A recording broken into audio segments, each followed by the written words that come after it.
Sure. 7 p.m. Call to order the Thursday, August 8th, 2024 Plan Commission meeting of the City of Franklin. Mr. Martinez, please take the roll. Mayor Nelson, Here. Commissioner Chago, Here. Commissioner Haley, Here. City Engineer Morrow is excused, Alderman Day, Here. Commissioner Leon, Here. Commissioner Specht. And she is here. Please rise for the Pledge of Allegiance. I pledge allegiance to the flag of the United States of America and to the republic for which it stands, one nation, under God, indivisible, with liberty and justice for all. Thank you. Approval of the minutes, regular meeting minutes of July 18th, 2024. Is there a motion? Move to approve. Second. We have a first and a second. Any further discussion on the minutes? Seeing none, all those in favor? Aye. Any opposed? Ayes have it, motion carries. Let's see here, under C, public hearing business matters. Under C1, Marion X, good evening.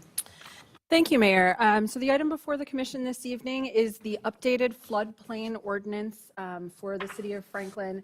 The FEMA floodplain insurance rate maps and the related ordinance that we're required to adopt and maintain in order to participate in their flood insurance program. So the floodplain ordinance is an attachment to the Unified Development Ordinance. Currently, there's an existing document which was referred to in your packet, and you could have taken a look at it, but then you have the new text in your packet before you. So I'm just going to briefly touch on what the ordinance does and does not do, and then also what our timeline and requirements are for it, and then answer any questions that you may have. I don't want to delve too deeply into the text, but I'm happy to answer questions about any items that might have caught your eye as something that you want clarification on.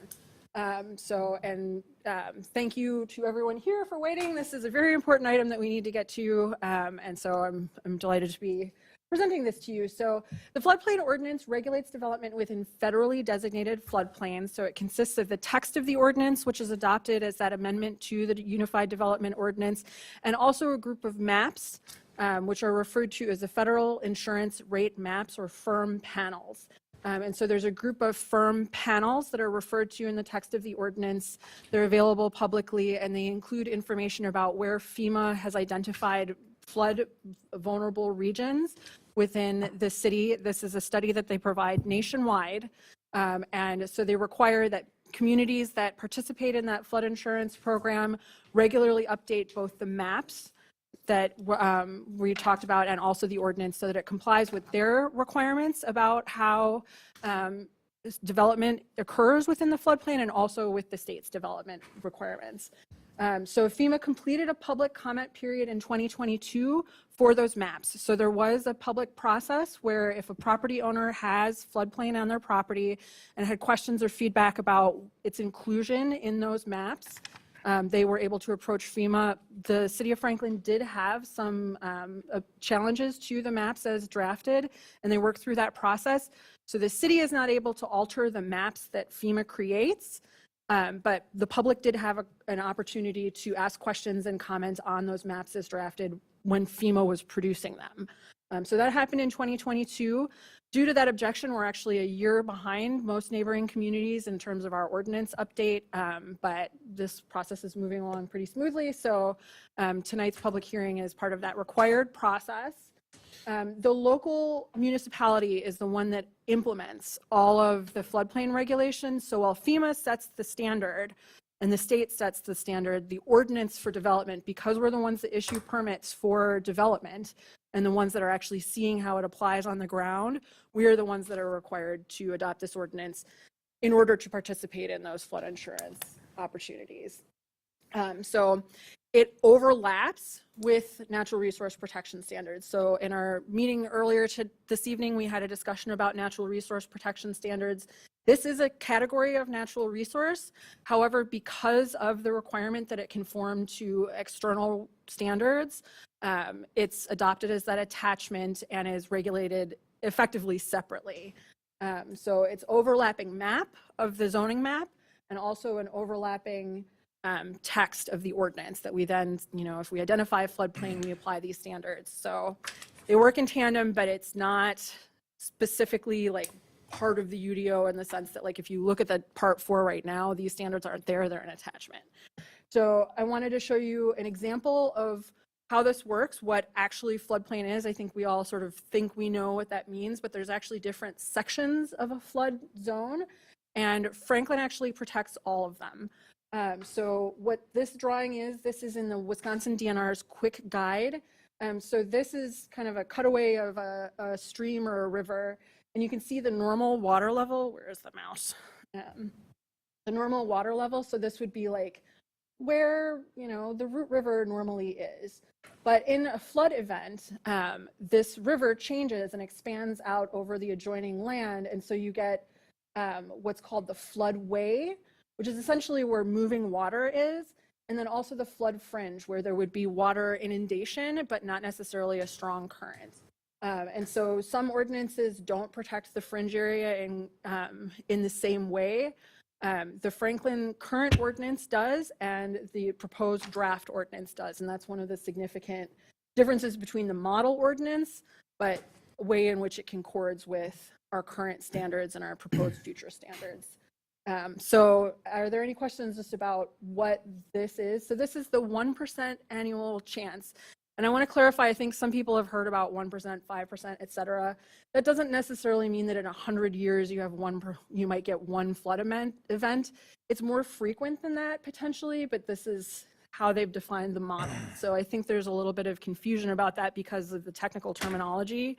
But just to be clear, like the flood insurance benefits that people, even if they're not in the floodplain, can benefit from if there's an event that goes outside of that. And actually quite a few claims happen outside of the regulatory floodplain. So the report touches on this, but I do want to note that there are currently 144 structures located in the floodplain. There's a section of this ordinance that addresses non-conforming structures that are where we would not allow a new structure to go. And the assets that are protected by FEMA are total about $6.5 million just in Franklin. So, okay.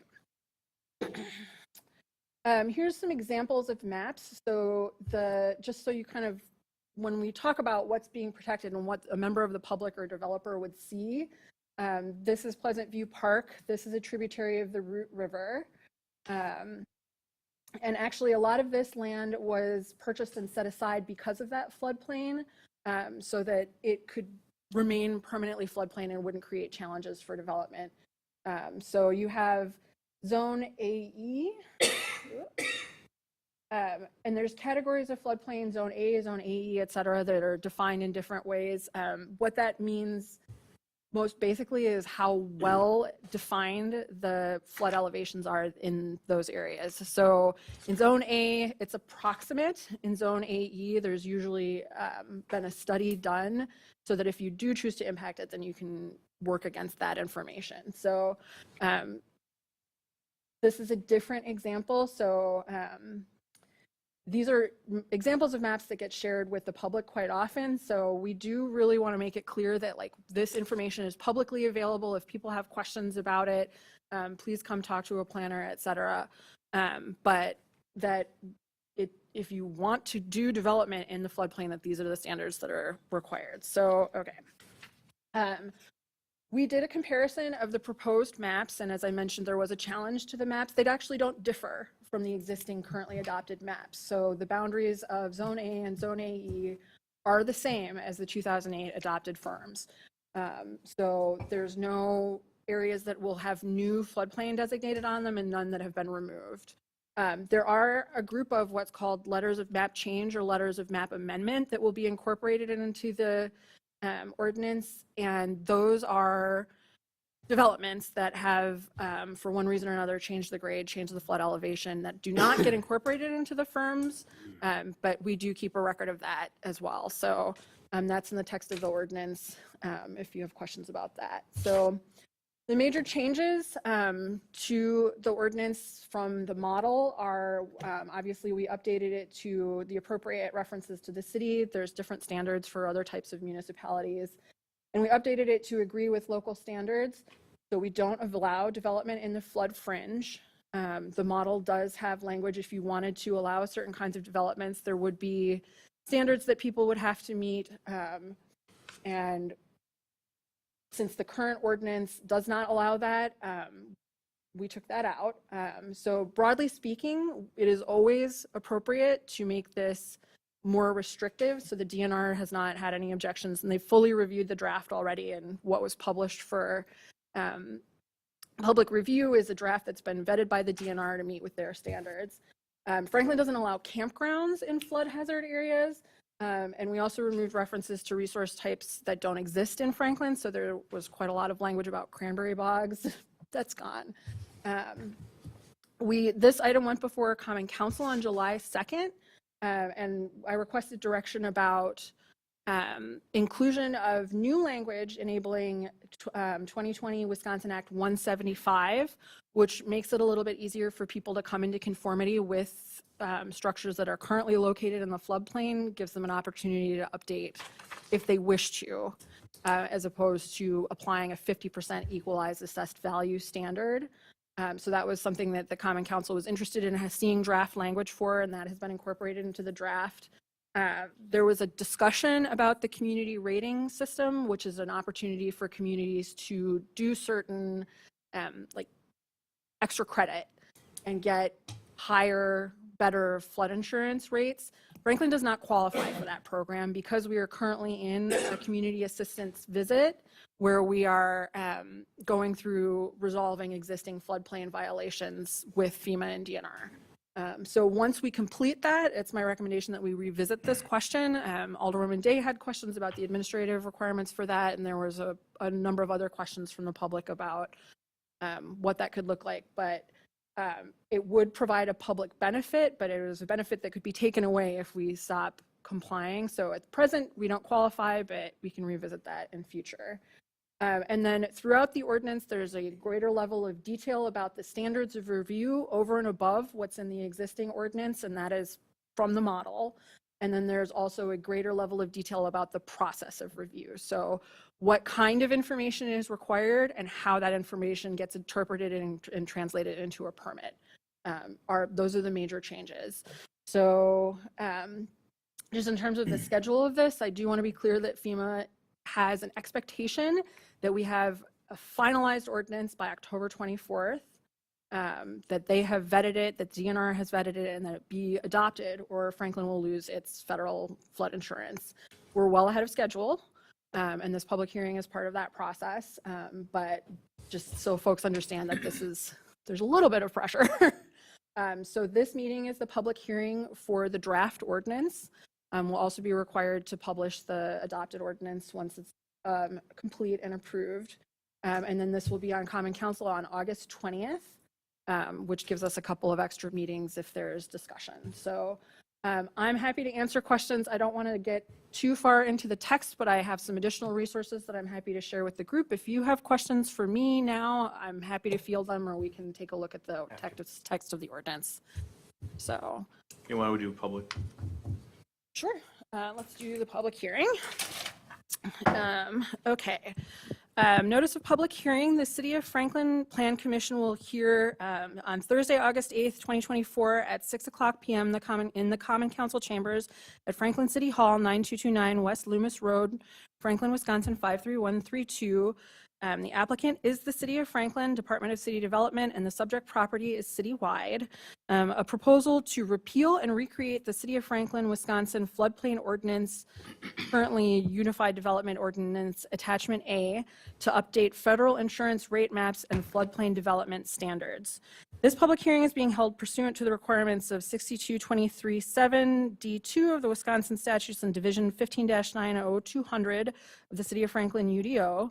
The application and all supporting materials are available for review and may be obtained from City Council by way of request to the Department of City Development, same address, telephone number 414-425-4024 during normal business hours. A copy of the proposed text amendment ordinance in draft form is available and open for inspection by the public at the office of the city clerk at Franklin City Hall, 9229 West Loomis Road. The public is invited to attend the public hearing and to provide input. The proposed draft ordinance is subject to revision following public hearing and further consideration by the Plan Commission and the City of Franklin Common Council. Excellent. It's 7:16. Open up public hearing on this. Anybody wishes to address this topic, please come to the podium. State your name and business address or residential address. Going once, twice, closed. Members of the commission, questions? Commissioner Leone. Thank you, Ms. X, for that presentation. Early on, you mentioned that during that FEMA hearing period, there were some objections by residents impacted. To your knowledge, were those objections addressed to the residents' satisfaction, or was it more along the lines of, we're the federal government, we're here to help, and you should accept this without making any changes? That was not shared with me. The maps, as I said, have not changed from the 2008 versions. Since that meeting, has planning staff received any comments from those impacted residents? No. Okay. Thank you. Alderwoman, something on this? I do not. What else? Your motion? Thank you. Motion to recommend approval of an ordinance to repeal and replace the Unified Development Ordinance, UDO, City of Franklin, Wisconsin floodplain zoning ordinance adopted 9/11/2008, City of Franklin applicant. So moved. Second. We've got a first and a second. No further discussion. All those in favor? Aye. Any opposed? Ayes have it, motion carries. Well done. Number 2. Thank you, everyone. Nick, you've got a Thank couple. you. You got a couple tonight. A few. So you want to start with number 2? Field 99 special use request to operate a soccer training facility upon property located at 11141 West Forest Home Avenue. Tax key number 704-9990-003. Mr. Fuchs, good evening and welcome, and you've got the floor. So this item, it was on a previous plan commission agenda. There was a parking condition to obtain a shared parking agreement with the adjacent property owner, Holtz Motors. The applicant is looking to revise their site plan to add additional parking on the site that they're utilizing and not have that shared parking condition. The applicant unfortunately is not able to attend this evening. So they are looking for this item to be tabled. It is a public hearing. I believe there is a representative from Holtz Motors here that would like to speak. There's an email that should be at your table from Holtz, just going through. There have been some parking issues out there that need to be resolved. So hopefully the two uses here can work that out. But we're recommending that the public hearing be opened, allow the representative from Holtz Motors or anyone else to speak, and have it continued and postponed to the next meeting, which is Marion. August 22nd, I believe. Okay, thank you. If the representative from Holtz would like to at least come up here for now, or we you can come to this chair. I understand, Mr. Leon. Why don't you just have a seat right here, sir? You have the mic in front of you. Okay, thanks. See, I'm going off of this sheet, which is contradictory towards this end, but we'll get it done. We're gonna all come together and get this done. Okay, Doug Nalbert, Vice President of Holtz Motors. We're in Hales Corners, of course, but and we're also in Franklin. The address that would be affected by this is 11139 West Forest Home Avenue. Literally butts right up to 11141. So I did send an objection via email to make it easier for everybody. Would you like me to read that? No, not gonna. So This far. is, you're not gonna read this whole thing, because we all got copies of it. Okay. Please, I mean, unless you wanted to speak at the, go ahead, regular. So why don't we have the public hearing notice so we can open? It's fine. Okay. Notice of public hearing, City of Franklin Plan Commission, at Thursday, August 8, 2024, at the Common Council Chambers at Franklin City Hall, 9229 West Loomis Road, Franklin, Wisconsin 53132. Applicant Kelly Legler. Field 99 subject property located at 11141 West Forest Hunt Avenue, property zone N1 Limited Industrial. The proposal, an application for a special use to allow for a youth soccer facility at 11141 West Forest Hunt Avenue. The business use consists of indoor and outdoor soccer training for all ages. This public hearing is being held pursuant to the requirements and standards of Section 15.30701 General Standards for Special Uses, 15.30703 Detailed Standards for Special Uses in non-residential districts, and 15.90103 applications for a special use permit of the City of Franklin Unified Development Ordinance. A copy of the proposed special use resolution in draft form is available and open for inspection by the public. The public is invited to attend the public hearing and to provide input. The proposed draft form resolution is subject to revisions following public hearing and the further consideration by the Plan Commission and the City of Franklin Common Council. Thank you. So what we'll do is I'll open up the public hearing. It's 7:22. Anybody wishing to speak on this, please? Anybody? Here. Shall I Hold go on. back to the No. podium? Okay, here's the deal. Okay, Got it. Thank you. yeah. So what we're going to do is I'm opening it up now. Anybody else wishes to approach the podium at this point? If they don't, then we'll go right into you. Thank you. I understand he's. Go ahead, sir. Back there? No, right there. But that's why I'm having you right there. I mean, no one else is Okay. speaking, no one else approached, so now that's what do you? Thank you, Mr. Mayor. So my long email is very descriptive of what happened on the 27th of July, quite by accident. I mean, we had no idea that our property was going to be literally fully clogged. And we have had other problems with this where we've had to go to, our employee has had to go to seek somebody at the Field 99 to have vehicles moved because blocking our operations of business. What I did not include, but I did bring copies because I thought this would be useful. Can I give these to you? I brought 10 copies. It's an email that we received, our parts manager and myself, back on May 13th. And as I understand it, Kelly Legler is the owner-operator of Field 99. And he's very apologetic because we were at the first meeting. Our general manager came to that. And we were shocked to know that, because this has been going on quite a while. We didn't know they didn't have a permit for it. And in the last two minor paragraphs there, Kelly Legler says Go-Right is going to add more spaces for clearer parking for our clients.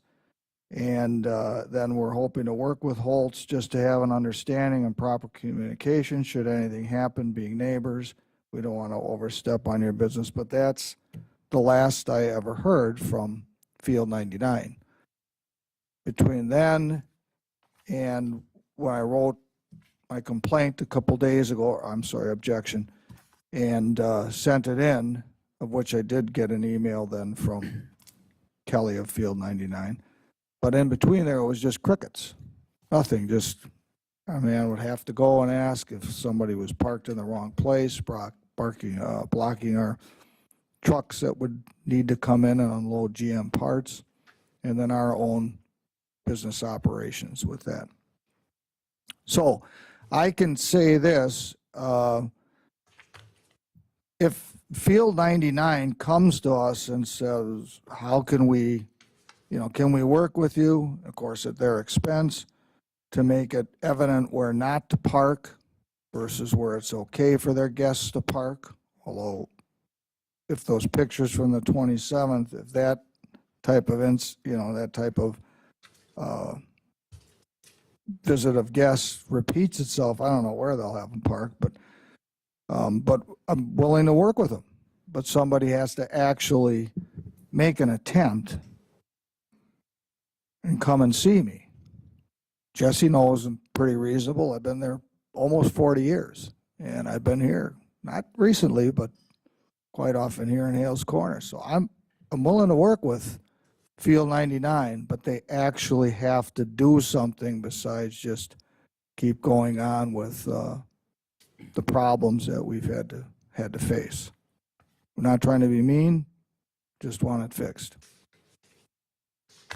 Thank you. Anyone else wishing to speak? See no one else? Should we hold over until the next meeting instead of ending the citizen comment period or the public comment? I think we suspend it, correct, Mr. City Attorney? You put it over to continue it to the next. So I move that we put it over to continue at the next meeting, the public comment period. Is that the right motion? Well, it's not public comment, it's public hearing. Public hearing. So I move that we put over until the next meeting to continue the public hearing. Public hearing. Is there a second? Second. The first and second, all those in favor? Aye. Any opposed? That's how the motion carries. Held over till the 20th, 22nd, excuse me. But that's just the public hearing, correct? Public hearing part of it. So I do have comment then on the motion itself. All right, Mr. Leon? Thank you, Mayor. Yes, Thursday, August 22nd. So I did have the time to look at the application and then the emails that Mr. Nalbert, who just spoke, then Mr. Legler as well. I would ask that, if possible, a representative from Holtz either attend the next meeting or send an email to let us know whether or not the concerns and objections that you have been addressed to your satisfaction, so that we have that information at that meeting. Yeah. Thank you. So that was my comment. I just wanted to make sure that they were either here or had an email telling us where they were at that point. Thank you, Okay. Mayor. Thank you. Anyone else in this right now? Then I move that we table this agenda item until the August 22nd meeting. Second. First and a second, all those in favor? Aye. Any opposed? As have it, motion carries, tabled. Item 3. Oh, Mr. Foots again. College Avenue Associates LLC, Natural Resource Special Exception, NRSC Certified Survey Map and Site Plan. Request for a proposed impacts and disturbance of approximately 2244 square feet of wetland buffer and 2161 square feet of wetland setback. A certified survey map creating 2 parcels with the reconfiguration of 3 existing properties and a site plan for the construction of an access drive and modifications to landscaping, lighting, parking, and building elevations upon properties located at 2821 West College Avenue, 6311 South 27th Street, and 6341 South 27th Street. Tax key numbers 714-9968-003 and 714-9972-003 and 714-9973-000. Mr. Fuchs. So as you mentioned, Mayor, this project does involve 3 properties. The property at the corner of College and 27th, the former KFC site, the Salvation Army property to the south, and then further west, there is a vacant property. The goal is really to have the drive off of College Avenue that would then connect to the Salvation Army property and provide additional access to the former KFC site. And then the CSM would combine those properties. A south portion of the vacant piece will be attached to the Salvation Army property so they can achieve the necessary green space that's needed. And then the site plan allows for the modifications to the KFC site, parking, landscape changes, and then upgrades to the building elevations. So those details are in the packet materials. Staff is recommending approval. The NRC, I can note, still needs to go before the Environmental Commission before it goes to Common Council. So that will follow Plan Commission. Otherwise, there are conditions in the staff report and resolutions. They'll need a conservation easement. Lighting plan is still needed. That is currently recommended for staff review and approval. Engineering, there's a condition, the standard condition for engineering department approval. For the natural resource special exception, staff is recommending that there's some trash, debris, invasives within the wetland area. We're asking that that be cleaned up as part of their mitigation, as well as protecting additional buffer area around the wetland. Like I said, otherwise staff is recommending approval. Excellent. Is the applicant here?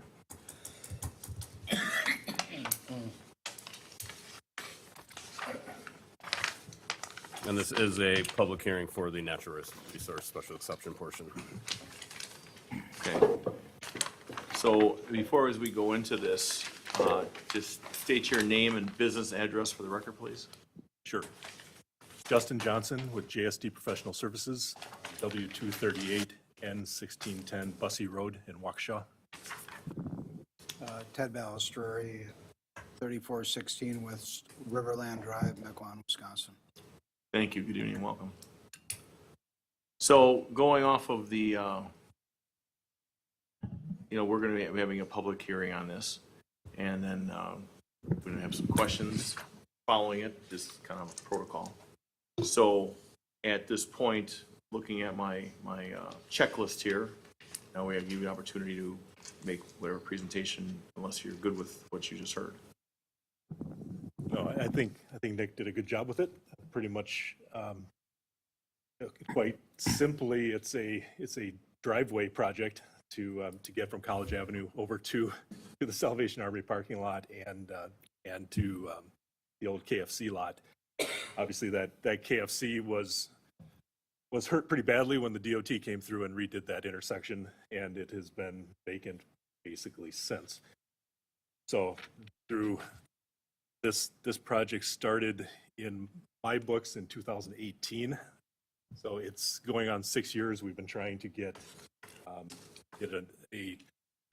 negotiate with KFC and not KFC, with Salvation Army, and to work through the different natural resource implications of bringing a driveway through here. We did originally have the driveway more of an L shape so that we could maximize future developability of this corner coming into Franklin. But we, with staff, worked out a change to the plan that saved us from going through the wetland itself. It still clips wetland buffer and wetland setback, but it's still a workable plan from an access and future use standpoint. We've been working with Milwaukee County off and on over those 6 years. Seem to have a pretty good understanding with them of what the permit process will look like for that. Really, the only concern outstanding for us, and it goes back to one of the conditions, is the way the UDO calculates woodland disturbance is that you start that calculation outside of the more stringent protection areas. So that woodland area starts outside of your wetland setback, outside of your wetland buffer, which means that protecting 50% of the woodlands does push up into some of those tree lines up toward College Avenue. I don't know if you have the NRPP in that packet, but it shows it pretty clearly.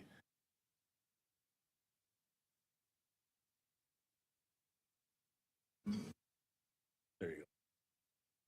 So from that, you can see where in the light green and the dark green, that is the calculated woodland canopy area. And keeping in mind that the wetland and the buffer and the setback there, orange and pink, are also fully wooded areas that we're agreeing to go in and clean out and to get rid of invasives and clean up trash.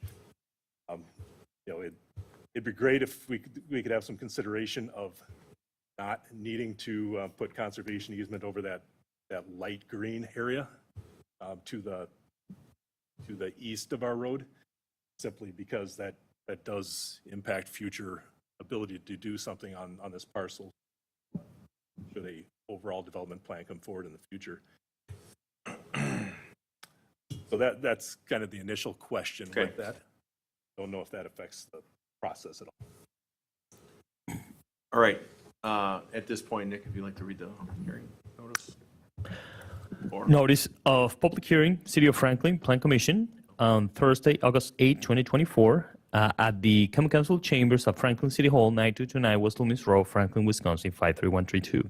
Applicant is Ted Balistreri, College Avenue Associates LLC. Subject property located approximately at 2821 West College Avenue and 6311-6341 South 27th Street, Zone B2 General Business District. The proposal is a special exception to natural resource feature provisions for the purpose of impacting wetland buffer and wetland setbacks. The applicant proposes disturbance of approximately 2,244 square feet of wetland buffer and 2,161 square feet of wetland setback. This public hearing is being held pursuant to the requirements of Section 15.90110, applications for a special exception to natural resource provisions, and Section 15.10.0208, special exceptions to natural resource feature provisions of the City of Franklin Unified Development Ordinance. The public is invited to attend the public hearing and to provide input. Thank you. So at this point, we'll open up for public hearing, 7:38 PM. Anybody wishing to speak, please approach the podium, state your name and business or residential address for the record. Going once, twice, closed, same time. Members of the commission, questions? I've got a comment. I am, this is coming in our, easternmost gateway to the community. And right now, all you see is a dilapidated, horrible area. So I'm, frustrated as you how long things take. And hopefully we're going to start moving things forward to get this done. And that's where I'm at with this. You want to read a motion, please? Well, hold on. Counselor? With regard to You hit this Mr. button. Johnson's concern, Button. what's the response from staff in terms of that? Is that a code requirement? It is a code requirement. It was not, and this kind of came to light later in the process, so it was not part of the public hearing notice.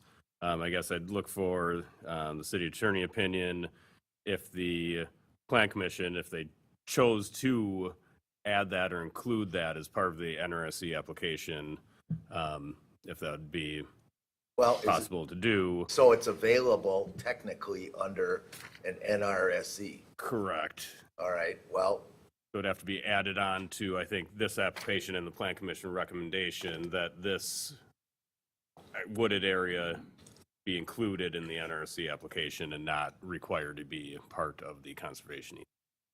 all it really boils down to in the real world is that area, which is the light green there, which is a small part of it, relatively speaking, is not included in the conservation easement. Correct. And that's possible under an NRSC. Correct. Now, the ordinance does have a mitigation standard for woodlands. Now, it would be up to the Plan Commission, Environmental Commission recommending, and ultimately the Common Council whether to apply that mitigation standard. But so it'd just be another consideration, I think, for the Plan Commission, whether to recommend to not require that young woodland portion to be part of the conservation easement, and if any mitigation would be required for it. Okay, well, please provide your opinion, but I'm not seeing this of such substance where it would have to have been notified and stated in the public hearing notice. You agree with that? I would agree with that, yes. Mr. Leon? Mr. Fuchs, you just confirm that map's orientation up is north, correct? So what we're talking about here is the area to the west on that. To this area. That's the area, okay, I thought it was on this the other area side. They would like to not protect. I don't believe the area to the west is an issue. But that is, just to orient the map, up is north, correct? Correct. And then, so 27th Street is all the way to the right on here. Okay, What about, thank you. What about that green section right next to the KFC that's got like a area, that area, is that, what does that mean, that dark area there? That's already shown as being disturbed in our calculation. Meaning that's Meaning not a conservation area there, we can, Just the do light things there. green. Just the light. just the light green is, okay. I got it. So it would open up just the development to the east of the new drive Okay. in the future. Any other comments? Motion. A motion to recommend approval of the natural resource features, a special exception request to allow disturbance of approximately 2,244 square feet of wetland buffer and 2,161 square feet of wetland setback, subject to the conditions within the draft standards, findings, and decision form. Can we clarify if what the applicant asked for was included in that motion, or do we need to add some? You would want to add into that motion whether they would have to protect that area of woodland we're discussing in, as part of the conservation easement, and if any mitigation would be required. Mr. Leon? I'm not sure I understood the way Neither you do said I. that. No, I So think he knows you said that. basically, I want to understand clearly what the applicant is asking for with that piece and have that added to the text, and I intend to make the motion. But it's what So the it'd be a applicant, motion to not include the remaining portion of the young woodland east of the drive within the conservation easement. so moved. Is there a second? Second. We have a first and a second. Further discussion? Yes, Respect. I would like to get some clarification or state my position. I totally understand why you would be interested in not having that parts of the conservation easement. However, my preference would be to see some type of mitigation associated with providing you that exception. Mr. Fuchs? Anything on that? I think it'd be up to the maker of the motion if they would like to include a mitigation requirement, and that could be either complying with the UDO standards or working with staff on alternative to add trees or landscaping in a certain area of the site. If Commissioner Specht is open, I would go with the latter, that the applicant work with staff on what that mitigation would entail. I would accept that. Okay. Is that good with your second? So go ahead, please, sir. I just kind of need to know what that means, because this project's been going on forever, and if it's Terrible. and if it's going to mitigate developing that in the future and have to come back here and fight over the trees or whatever, then it's kind of not worth it. I agree with you, and that's why hopefully we can get this narrowed down to work. Let me just understand this, because I've been listening and just 6 not years. comprehending this. But, so we've got the light green that we're asking for a variance on not to be included in the tree area, and the dark green means what? Those are tree areas. You're already proposing to disturb Okay, the all right, we're good. dark green areas. And, I just, if what you're saying there isn't like, hey, I want you to spend, $50,000 on trees. I've got no more money in this thing with what's happened, so I don't want to be, it's something unreasonable come up about the tree mitigation. So that would be my concern, that we go ahead and get this approved.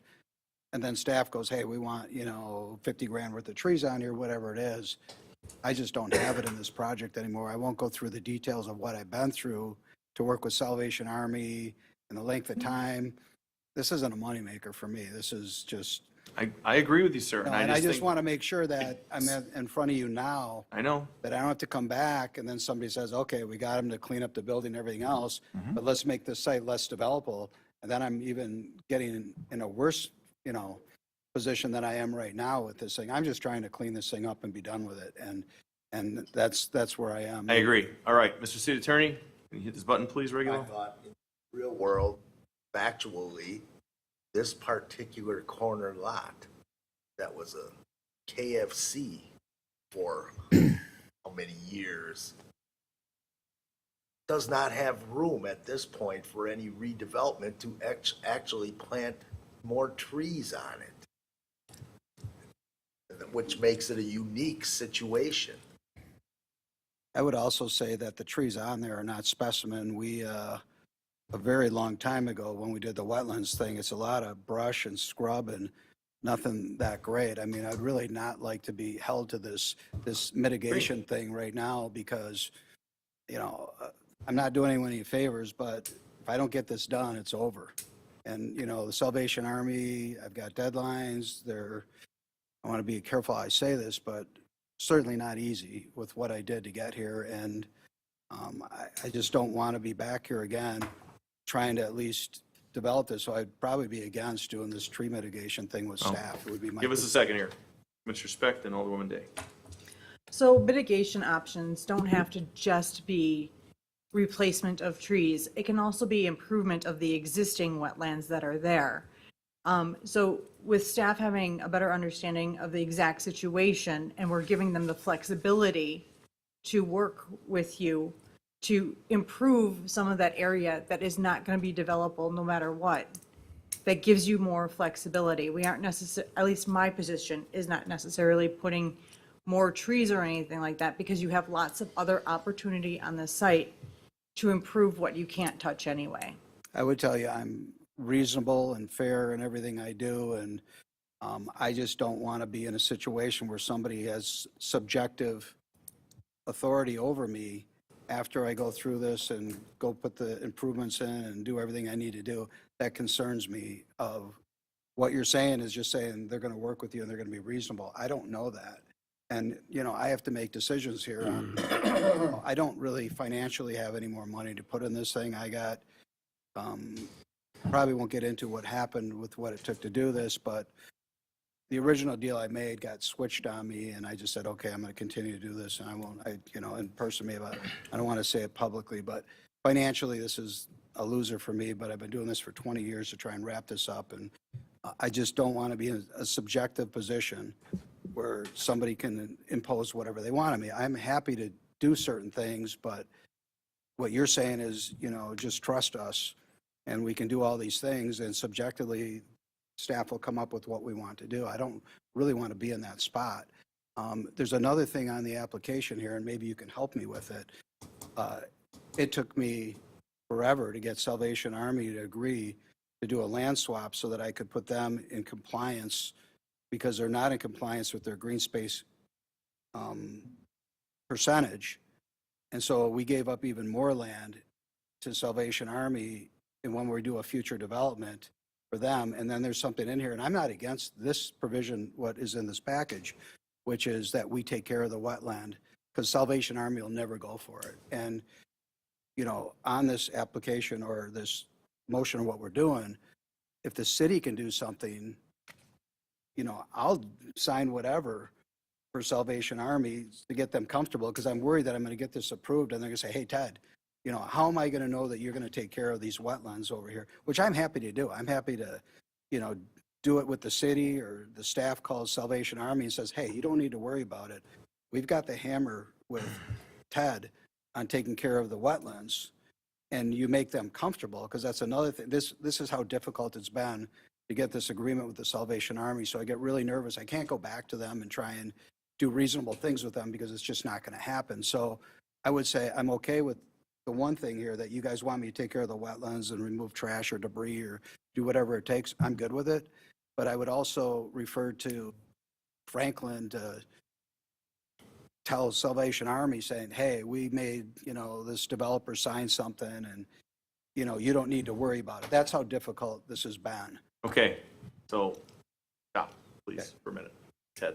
So what I think, before Alderwoman Day speaks on this, is we need to get a clarification on that motion and exactly what, I mean, because I agree. I just want this done, cleaned up, moved on. I don't want to get lost in this stuff. So, Alderwoman Day.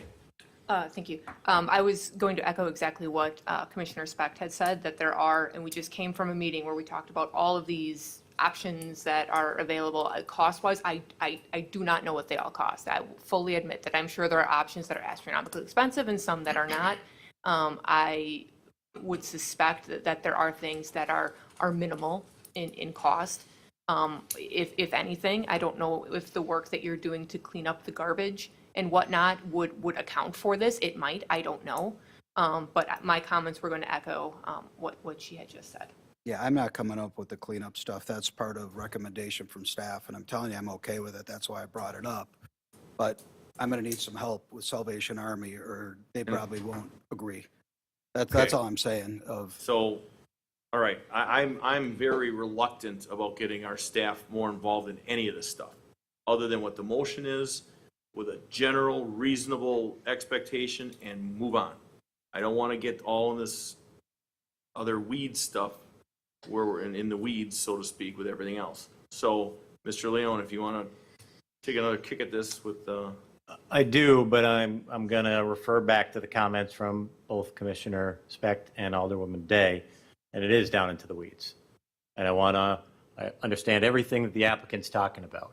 I want to find a good solution to it that I believe will involve working with staff going forward, but to not add undue cost to you as the applicant. So, as I was listening to your concerns and listening to Commissioner Specht and Alderwoman Day's proposed adjustment to the motion, would you be okay, Commissioner Specht, narrowing the work with staff to eliminate what sounds like the biggest concern, removal or the mitigation of adding trees, and narrow it to the wetlands that you were talking about, improvement there, that type of mitigation? Because I'm comfortable with that. I do think that there are some concerns that ought to be going back to staff, but to allay the applicant's concerns, narrowing the scope of what staff would mitigate with them. with respect. My current understanding is that this request was brought to us tonight with the variation to eliminate adding the green section of the property. And this is something that if it would have been brought earlier, staff and you could have came to an amicable agreement prior to this point, and we wouldn't have to speculate or potentially leave it open enough for staff to have flexibility to go back and work with you. So, Alderman Leon. Commissioner, I'm not Commissioner, elected. thank you. If your only request is to mitigate a requirement to put additional trees on the former KFC site, I guess I could see that, but I don't want to tie the hands of staff to give them opportunities to meet those mitigation requirements. Hold on. I'll defer to the applicant on that. I think they're having some Okay. conversation Go about ahead, it. sir. I was just going to add that, so what it sounds like is the mitigation for the woodland removal can reasonably be in the form of the cleanup of the wetlands, the removal of buckthorn that is talked about as a recommendation in the report anyways. And I think if that's the case, I think we can be on board with that. Okay. Sounds reasonable. Mr. Leon? Is there any other comment? Because otherwise, I'm going to propose a change to my motion. Go ahead, sir. Okay, then I do propose changing my motion to the motion itself plus the exclusion of the green area to the east, and that the mitigation of that would be what is effectively in the proposal, that is removal of buckthorn and improvement of the wetlands. Did I capture that correctly? Okay, then that's my amended motion. That's your amended second? Yes. Okay, we got a first and a second. See no further discussion. All those in favor? Aye. Any opposed? Ayes have it. Motion carries.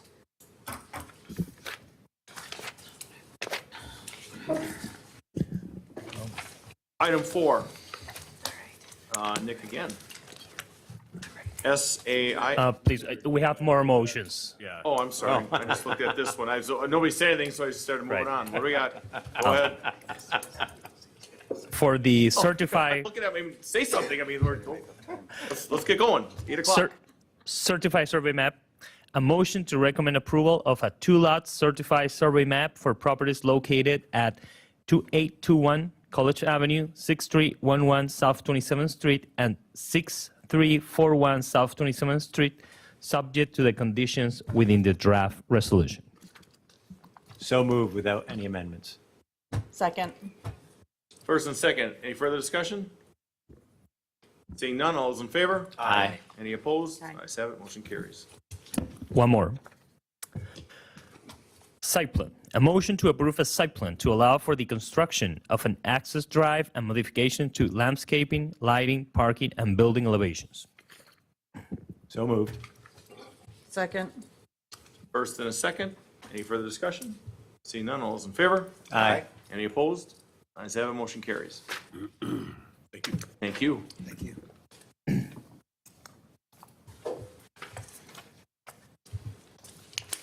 On my abbreviated agenda, are we ready to go on number 4? Yes. Good.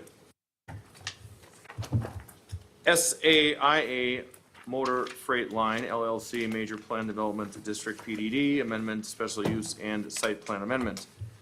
Request to amend section 15-3.0444 of the Unified Development Ordinance, Plan Development District Number 39, Mixed Use Business Park, to allow truck terminals and freight transfer facilities to a special use to revise design standards. A request for special use to allow a truck terminal and freight transfer facility with outdoor storage and parking of vehicles, equipment, and trailers, and a site plan amendment for exterior building and site modifications upon property located at 10613 South 27th Street, tax key number 951-9996-019. Mr. Fuchs. The applicant is here, and they do have a presentation they'd like to go through, so I'll be brief. The request is for the Major Plan Development District to allow this use. It's currently prohibited in PDD number 39, so that amendment would allow truck terminals and freight transfer facilities with outdoor storage and parking of vehicles, equipment, and trailers as a special use within PDD 39. It's drafted to include the gateway and business area of the district. This property is located in the gateway area. The amendment also includes changes to design standards, which are tracked in your packet. The special use application is then specific to this use, SAIA Motor Freight Line, to occupy the site and building. The site plan then, the applicant is proposing to paint the buildings, repave some drive and parking lot areas, install new landscaping, and so that is all covered under the site plan application. Staff has a couple recommendations. One, that a 10-foot parking setback be established throughout the site. And then there's the standard engineering approval condition. Planning staff is recommending denial of the application and the project. The staff believes that the city should consider the original intent and vision of PDD 39 with the proposal, which would not allow this type of use. It was more for office, industrial type development. So sticking with that, just original intent of the PDD. In the staff recommendation section, there is also a recommendation from the Economic Development Director, who is here. But there is a recommendation from that side of approval of the project. So we're obviously recommending the Plan Commission consider those recommendations, and then hearing from the applicant. Okay, if the applicant can come up to make the presentation.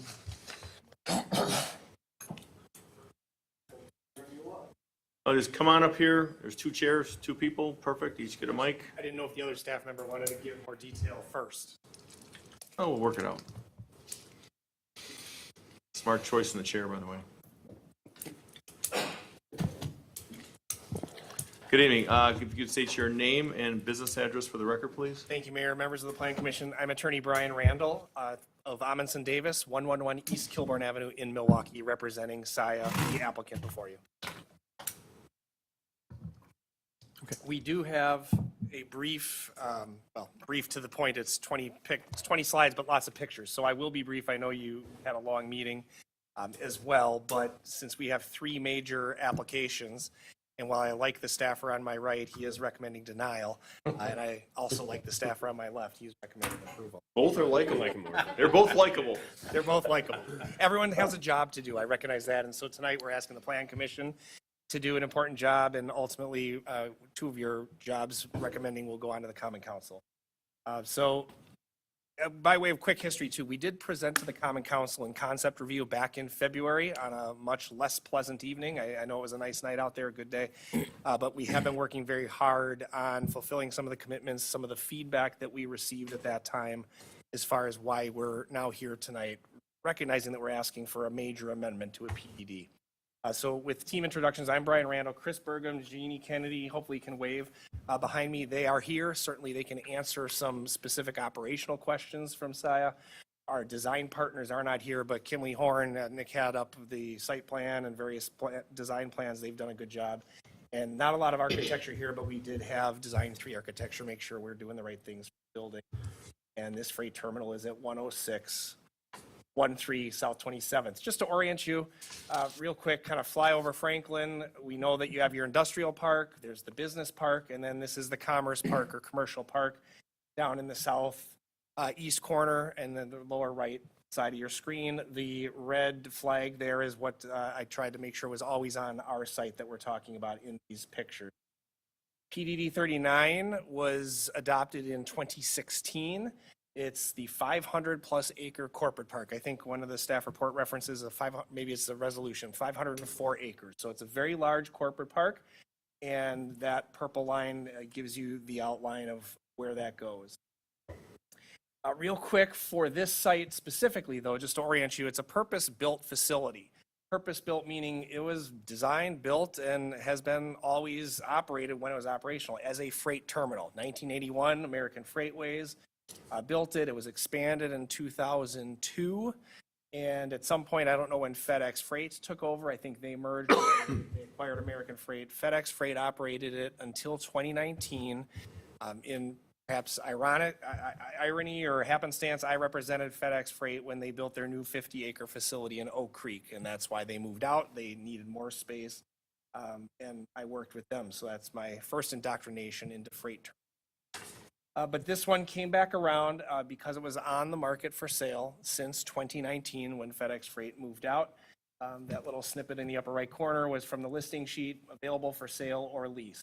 And I know I had at least 2 or 3 roles with potential users, and I'm sure the city took phone calls for many years as far as what users were interested, what they would have to do, what due diligence or remediation would have to be done for the building and the freight yard, and what those costs would be. And I think Mr. Regetz referenced some of that in his report, that a lot of those proposals probably came with a tax increment finance district request, because we are in the district. Just to orient you to the site, these are existing site photos. As I mentioned, purpose-built facility. It's a cross-dock facility. What that means is we don't have warehouse space. We don't keep the goods on site for very long. They are in a truck trailer. They move into that building with forklifts and they go to a different truck trailer.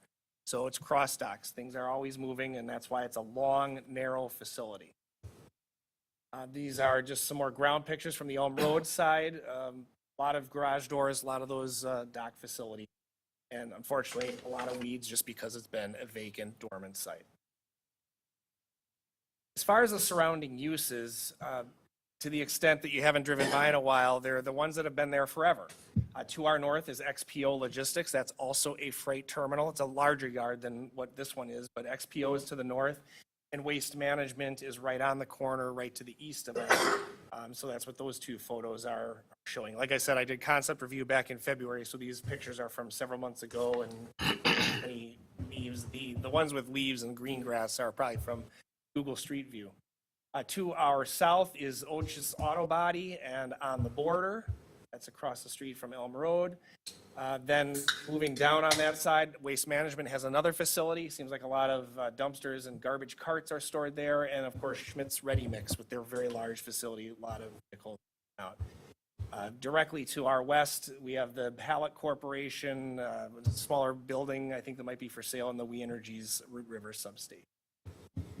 So what I've called this, and actually David Lane from our team, kind of, he has the inspiration for that. It's really a cluster of essential or supportive services. They've been there for a long time. Many are owner occupied, and they're necessary for all that we do day to day and what the businesses do that Franklin's been attracting and serve nearby areas, from your waste removal to ready mix concrete to trucking. And so when you kind of overlay PDD 39, what I show is kind of a graphic here. We're glad to see the development going on here, but it kind of surrounds the existing services cluster with Saputo and the Vanguard and the HSA spec buildings on the north. I know there's been concept review for the land to the south. And so that's going to be a natural infill, and the roads that have been built have really unlocked a lot of that land. But the reality is, what is in that 71 acre cluster, it's only 14% of this 500 acre PDD. That land hasn't moved. Those uses haven't moved. And we are the donut hole right in the middle. And so what the city, I think, has seen is a for sale sign and a static assessment and no new investment and no new business being able to go in there. And the corporate part may have envisioned an office headquarters, may have envisioned an office building, and that might be a great vision, but what the vision out of the windows will be to Waste Management, XPO, Schmidt's Ready Mix, and the like. So that's the challenge, and to us, there is an opportunity for the city, but also for SIA, that we are ready, willing, and able to invest in this site. It's a multi-million-dollar investment. We won't just lease it, we will be buying it. We will invest in the site to enhance the landscaping, as Nick said, completely paint the building, really update it for what it needs to be. On the flip side, we're not looking to the city for any new services or infrastructure. We don't need water mains or roads or traffic signals or anything else that's already there. And we don't need new services. And on top of that, we recognize we're in a tax increment district. I have a slide later that'll show just some rough numbers, but we're not looking for an incentive. If the city has one for us, we'll be glad to take it. We don't. I'll move on. Real quick, SIA is a publicly traded company. This slide might actually be dated, but over 190 terminals with 13,000 employees throughout the nation. If you have questions about our pedigree and experience, we can come back to that. Chris, Jeannie, but I want to keep this. This kind of is an overview slide of what we're talking about. We will be buying it for over $6 million. We have a good amount of improvements planned for that on top of it. We will relocate 60 jobs that are already at our facility in the city of Milwaukee. Those 60 jobs will relocate, but the reason we need to relocate, the reason SIA wants to invest is because it's in growth mode, and it can add jobs, and it will add up to be at 100 jobs within 10 years. Probably be a benchmark achieved sooner rather than later. And what do those jobs mean, or what are they? They're $20 an hour jobs at the low end, $40,000 a year, but a lot of them are $60,000 to $80,000 a year city drivers, and then line drivers, the longer ones, $100,000. So we're not talking that corporate headquarters, C-suite executives, but these are solid jobs at a site that's in plain sight and available for sale. Our operations would be 24/7, but the reality is it's mostly 7 a.m. to 10 p.m. General peak times, and we, of course, would be 24-hour secure. Our traffic will come via the existing route that's there. It's a private roadway that's shared with XPO, but it's from the north. We're not going to dump out to Elm Road. I know the city engineer had some questions when we first met about that road and what it could take for the trucking. We're going to go out via the private road to 27th Street, the state highway. So that's how we'll manage that. We'll still have that access point for emergency purposes, for plows to kind of do their loops through, but we're not proposing Elm Road as our point of access on the north. That's actually, I'm glad I can see it. I blew it up big enough. December of 2023. It's been on file with city staff for quite some time. I know Glenn isn't here this evening, but I talked to the engineering department today, and they had no questions. They had no issues, and said that Nick, or actually they said Regula, would take care of things if there were any. You guys can. Our investment will be, as Nick mentioned, and again, for site plan and building approval, you're focused on the outside, but actually it's going to be a substantial investment on the inside. For employee retention and attracting employees, Saia really makes sure their trucking facilities are nice, well-lit, clean. And so on the upper left is one of their facilities that they've renovated in the last several years. And on the lower right is the inside. It's kind of like a professional office for the areas that the drivers come into. So that's what our end result will look like on the inside, which isn't really part of the site plan approval this evening, but certainly something we want you to be very aware of and that we're proud of. On the exterior, as mentioned, will be completely painted. If there are any doors that need to be replaced, and all those truck docks, they'll get the attention they deserve.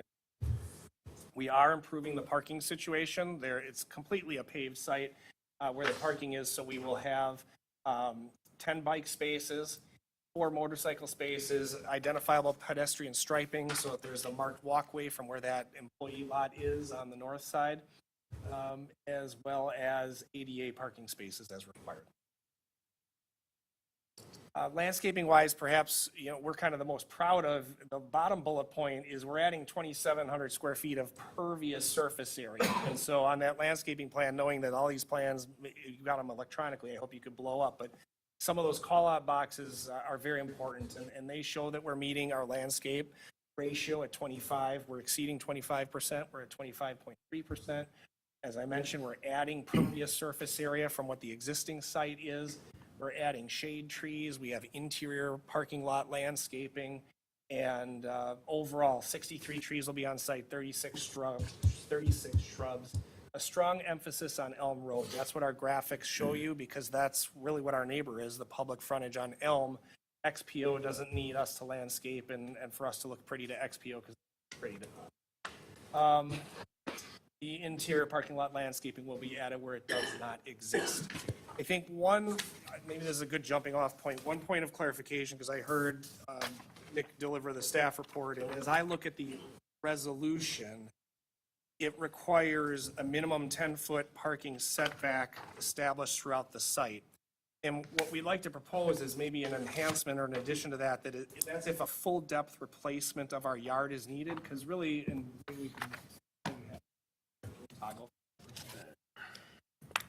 what our concern is that if we start to do 10 feet all around the site, first off, we're talking about on the north, a setback to XPO's advantage, or for some reason shielding them. To our west, another business user, and we've really tried to put our screening along Elm Road. So as Nick pulls this up, what you can kind of see is we recognize we have minimal setbacks right now, but again, purpose-built facility, we need the yard to have the trucks and trailers move around, and we need enough employee parking separated. If we start to create 10-foot setbacks on the north, south, and north, east, and west, we start to shrink our postage stamp, we start to shrink our operation area. And so with our plan to try and just reuse as much of the parking lot as we can, and the engineers were emailing with Nick on that. The caveat would be only if we need to really do a full depth pavement replacement and we then have the ability to create some landscaped area. And even then we might work through a special exception process or whatever there could be. So I just wanted to maybe ask, and you guys don't need to respond now, but I read that as it's a requirement. And I know right now our site plan as presented doesn't have a 10-foot setback, and we think it would almost be a hardship to try and achieve that for what our use is and who our neighbors are, where those setbacks are. Given that on the south Elm Road, we're showing you what we think an appropriate setback and screening should be.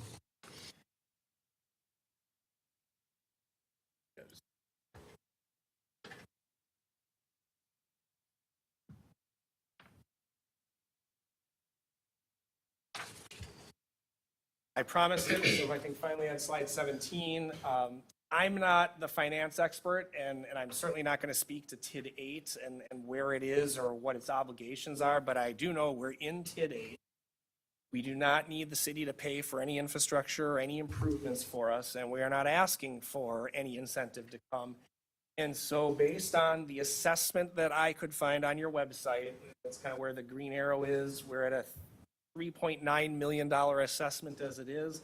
And I know there's been some incremental growth over the years, even without improvement in the city. But of course, the way a TID works is the city is capturing that increment to use for projects within the district.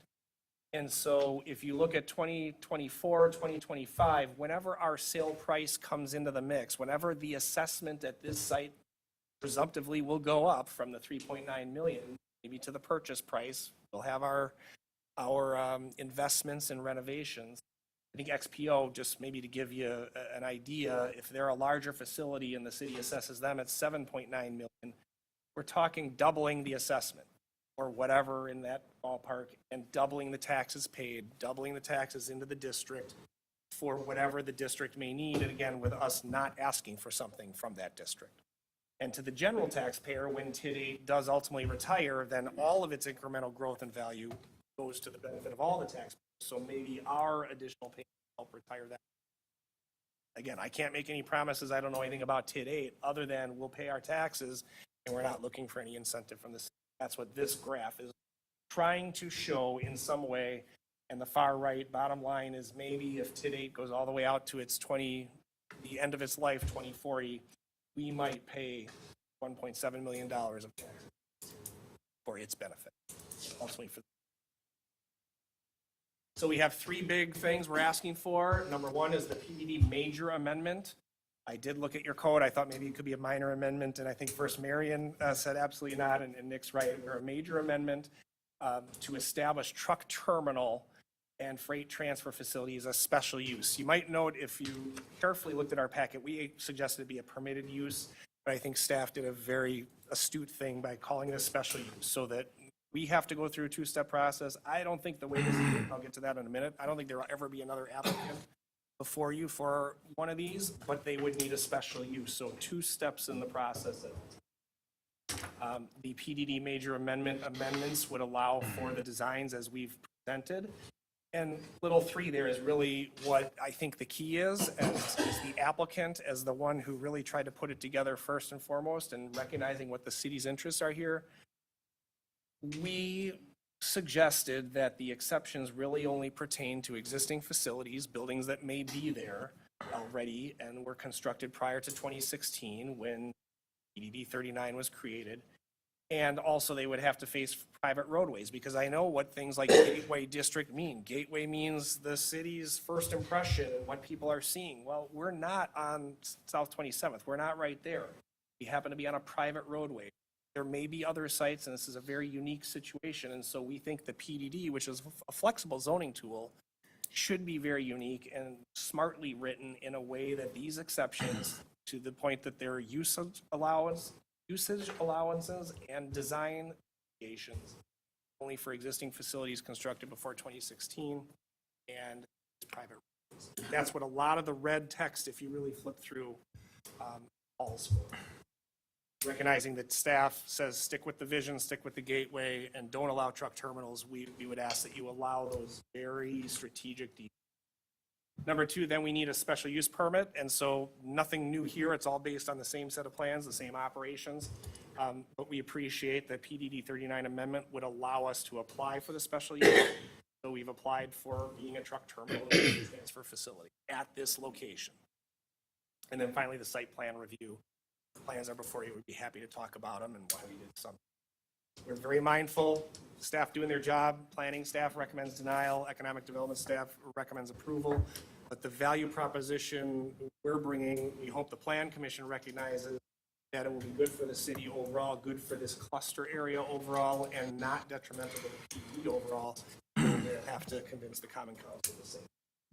We would ask that you approve the 2, or the recommend approval of 2 things before you amend.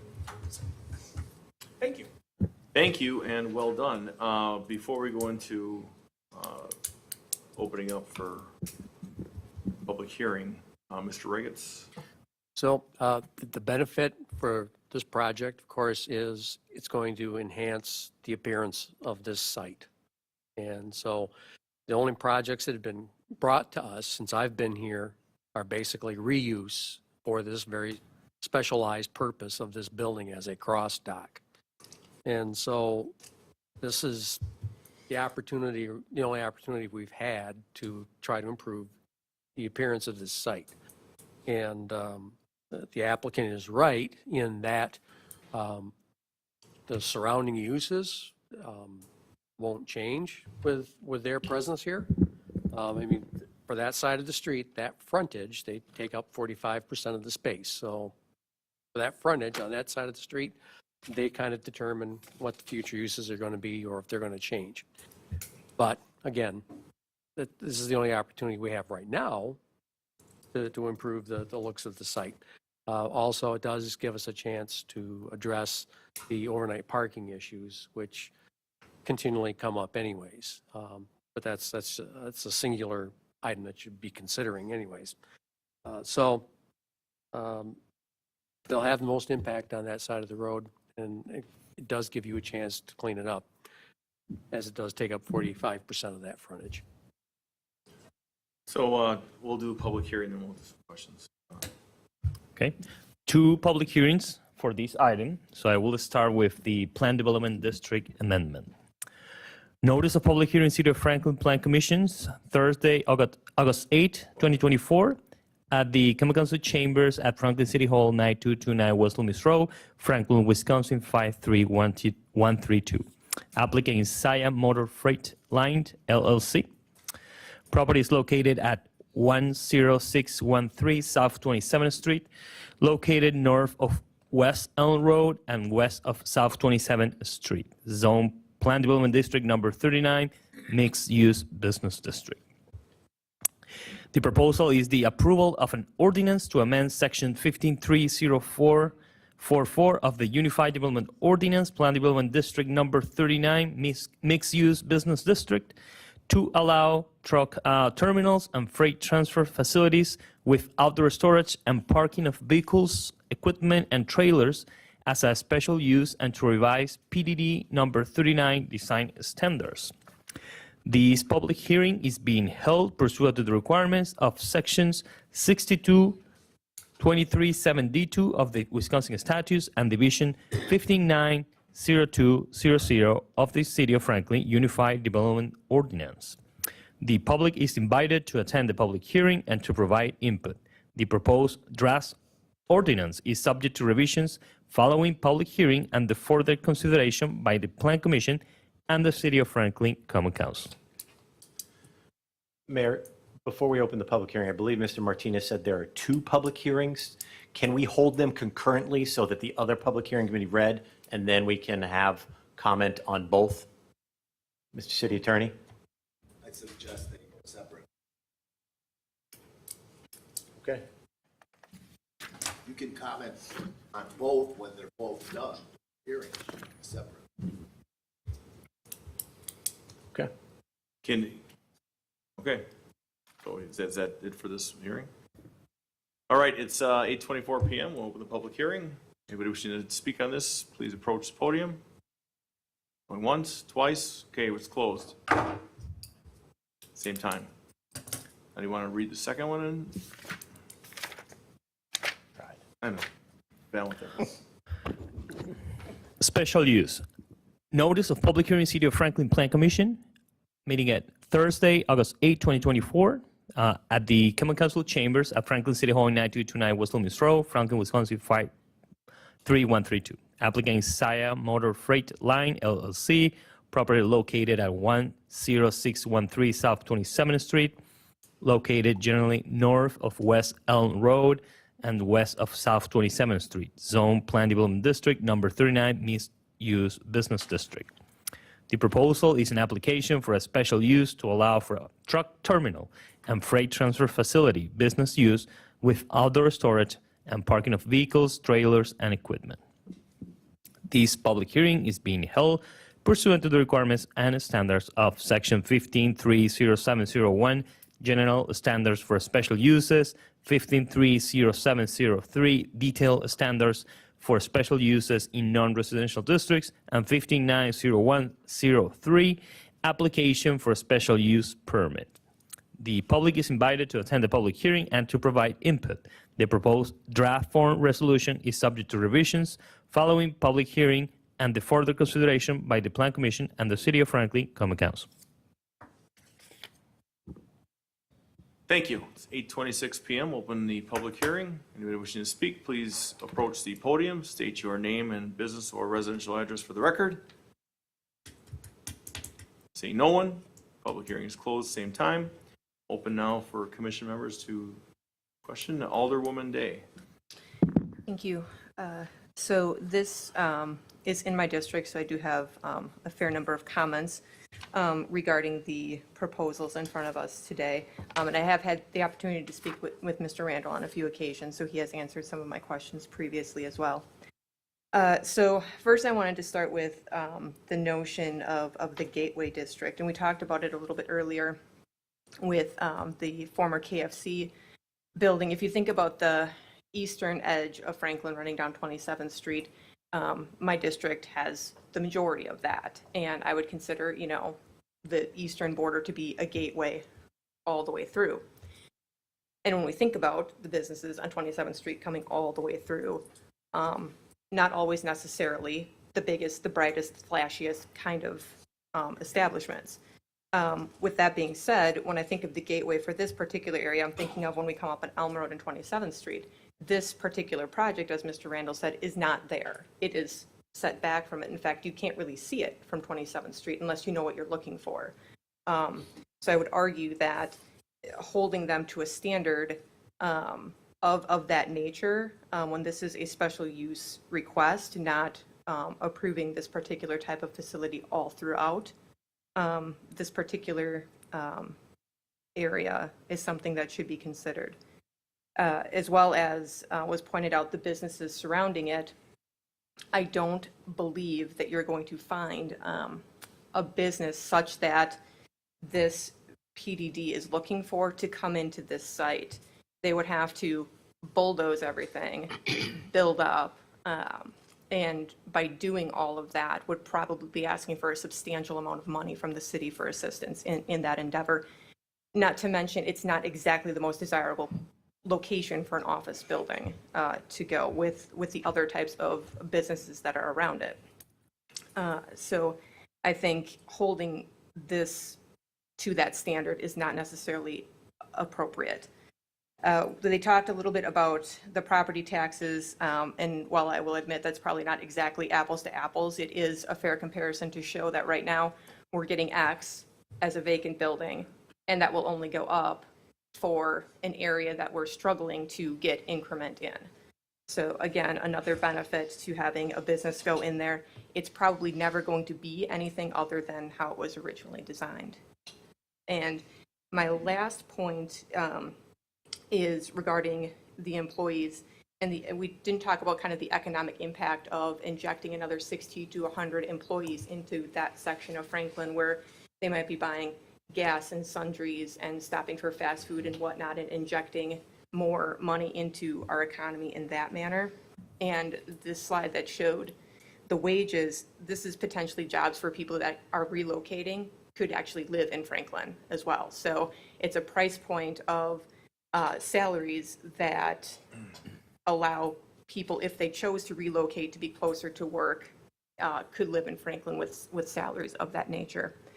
So I am fully supportive of this proposal, and with that, I'll yield. Thank you, Commissioner Leon. Thank you, Mayor. Mr. Fuchs, could you go back to the presentation from SIA and maybe one before the wages? I think was the one where they're showing some of their interior upgrades in there. So one I will start with, I just so happened to be at the council meeting where this first came up several months ago. It was a good presentation by the applicant at that point. It was an excellent presentation tonight. I'm fully supportive of this. As somebody with the education and profession and about 30 years of logistics experience, but appreciating the role of planning and PDD 39. I think anyone would be hard pressed to find a better location for this type of cross-dock facility in Franklin, and really even across the border in Oak Creek. This is exactly where you want it, next to I-94 with the access that's there. The businesses around there, there'd be no disruption to it. As somebody whose current role is a transportation planner for, my facilities are more in northern Wisconsin, but there are some in this area. This is all about capacity. No doubt in my mind, SAI is looking at this, seeing some infrastructure that they don't have to do. It's not a greenfield or even a brownfield project, but seeing what's there.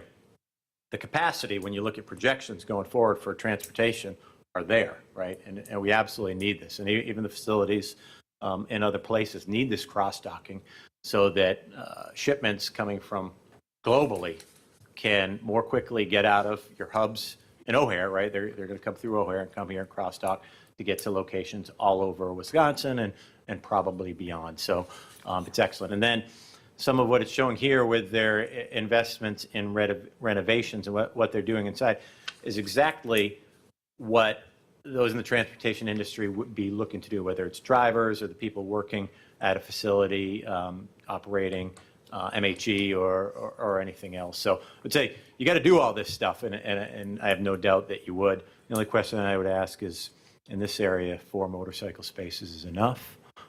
But obviously, you've done your own research into where to go. But yeah, this to me is the perfect spot for it. Not only in our community, but again, I would go so far as to say in the region, and it was well done. And then, if you would please, Mr. Fuchs, go to the next slide that does talk about the wages that Alderwoman Day was discussing. Maybe it was before. One back. Wherever it was, those wages. Green arrow one with the wages, with the green arrow. There There you go. That was taxes. Oh, it's there. taxes. Regardless, what was on that slide where it talked about wages for this area? There you go. There you go. Absolutely in line and with this area, and you'll get the type of employees coming in who, to Alderwoman Day's points, are going to spend money in this area, and their retainability will be better. So people who would be looking to purchase homes or rent apartments in this area. So I wholeheartedly agree with Mr. Regetz from the Economic Development Commission, and with regards to the Planning Department. I understand why you made this recommendation, but I disagree on this one. I think this is perfect use for the facility. As an example, like there was a FedEx facility doing the same operations up until 2019, and we really will need that as it projected 2025 and beyond. So thank you, Mayor. We will let Harleys park in the 9 by 18 foot space. Okay. They will anyway. It's Of course, Harley not enough. riders, right? Commissioner Shaw. Alderwoman Day hit all the points that I had written down to talk about. I'm very familiar with that neighborhood. Spent a lot of time in that neighborhood. Commissioner Leon touched on some of the things that I agree with too. I think it's a great opportunity with a respected company to make a good fit into a vacated property. And I'm wholly supportive of the project. Thank you. Anyone else before I go? I fully support it, 100% support it, love it. It's time. I don't see anybody standing in line to buy vacant FedEx buildings. They do? No idea. But I think I supported it from the beginning when we first saw them coming in. This is already the terminal. It's the FedEx thing. I don't need to belabor all these other points. I like it. I fully support it. We want to see it get going here. So, and Mr. Regetz, excellent job, and Counselor, well presented. So is there a motion on this one? Mayor, sorry, one Uh-oh. alibi here. Uh-oh. I did want to recommend the removal of the recommendation of the 10-foot minimum parking setback be established throughout the site prior to issuance of an occupancy. I would probably recommend removal, but I believe the applicant said that they would be okay if it included if full-depth pavement replacement is required. So I'm going to point that to the applicant. Would you be okay if it just added to that recommendation if full-depth pavement replacement is required? Would that be amenable? Yes, I mean, that's what I said, that's what our engineers were in dialogue with, but I would also say, I think it's with the understanding that there may still be an opportunity where we can deviate from that if we make a showing, or we apply, or we work with staff. We're happy to work Yeah. with staff. Then that would be my recommendation, to remove it, but then ask the applicant to work with staff to determine if that is required. Staff, any objections to removing that recommendation with that they're now just directed to work with staff to determine if it's required? Okay, so that you're recommending that condition just comes out completely, but if they do, we can. Yeah, I guess removed, but then replaced by I mean, it work with sounds like staff. the replacement is, I don't know the exact amount that maybe, I don't think the applicant does either. You know, frankly, if it gets removed, you might want to just remove it entirely and not have then, I don't know what you're going to end up with result-wise, just pieces here and there that are 10 feet. I mean, you know, I would probably just get rid of it Yeah. or keep it. I trust that the applicant's going to work in good faith with staff, so I would just recommend removing it.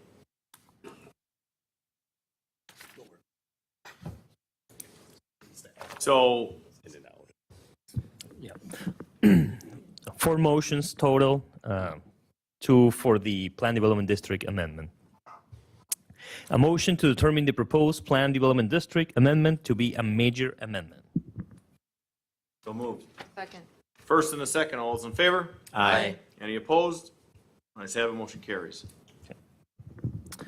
A motion to recommend adoption of an ordinance amending Section 15.30444 of the Unified Development Ordinance, Plan Development District Number 39, Mixed Use Business Park, to allow truck terminals and freight transfer facilities as a special use and to revise design standards.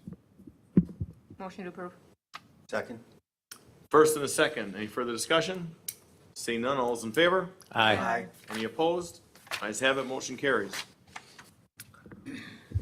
Special use. A motion to recommend approval of a resolution imposing conditions and restrictions for the approval of a special use for a truck terminal and freight transfer facility business use with outdoor storage and parking of vehicles, trailers, and equipment upon property located at 10613 South 27th Street. Do you want to add something for this motion about the With the parking? removal of condition number 4. So moved. Was that not? Second. site plan? Oh, it's special use. Oh, sorry. Sorry, no, then, sorry, that condition would be the next. For one. the site plan, okay. So go back to original, first and second. Yes. Yeah. Leon, I second. seconded by Michael. Leon, second. All those in favor? Aye. Any opposed? Ayes have it. Motion 4. Okay. Site plan. A motion to adopt a resolution approving a site plan to allow for exterior site and building modifications consisting of paving drive and parking lot areas and installing new landscape upon property located at 10613 South 27th Street with the removal of condition number 4. So moved. Second. First and a second, any further discussion? Seeing none, all those in favor? Aye. Any opposed? Ayes have it, motion carries. Thank you. Well done, Counselor. Thank you. This is going to be great. Welcome to Franklin. Welcome. We have a big grand opening, ribbon cutting. It'll be wonderful. All the things. We are very, this is going to be great. All right. That concludes the plethora of public hearings. Now we're going to D, citizen comment period. What, now We what? ask for a bathroom break? We have citizen comment, right? Yeah, I think we'll be fine. Okay. It's fine. We can do a quick, No, if there's not going to be any citizen comment, I'm good moving. well, let's do, I'm going to gamble and say no. Citizen comment period. Anybody wishing to come forth and speak at this time? Once, twice, citizen comment period is now closed. Okay. Why don't we do this? We'll take a 5-minute recess, okay? Motion to take a 5-minute recess. So moved. First and second, it's 8:40 PM. All's in favor? Aye. Any opposed? Ayes have it. Come back at Alpha and we'll go. Green, Arrow Alpha. Green or Alpha. All right, it's 8:46 PM. We are back on the record. Going into item E as in Edward, under new business matters, number 1, Little Cancun LLC site plan amendment, request for approval of an outdoor patio, fence, and associated site modifications upon property located at 7273 South 27th Street. Tax key number 761-9990-002. Mr. Fuchs. Little Cancun, they actually started the construction of a patio area, and then realized that approvals were needed. So they're applied for the site plan amendment. The site plan here shows the patio area, as well as the parking lot. I believe it replaced 3 parking spaces. Staff is recommending approval. There's a condition for the applicant to provide just fence details that they'll be installing around the patio. They also noted that this is a waiting area for customers. It's not for food service. So customers will wait and have an area to wait before they're seated. Like I said, staff's recommending approval. Excellent, Mr. Leone. As passionate as I am about logistics, I am more passionate about Little Cancun, and my wife even more so about tacos and margaritas. So I believe nothing should hold them back. I've been there since the patio's been up. Obviously, it's good use of the facility. I fully think we should approve this. Yeah, and I would have a hard time going home if I voted against this. Yeah, I'd put you out there to them too. Any further, is there a motion on this, sir? A motion to adopt a resolution conditionally approving a site plan amendment for the construction of an outdoor patio for property located at 7273 South 27th Street.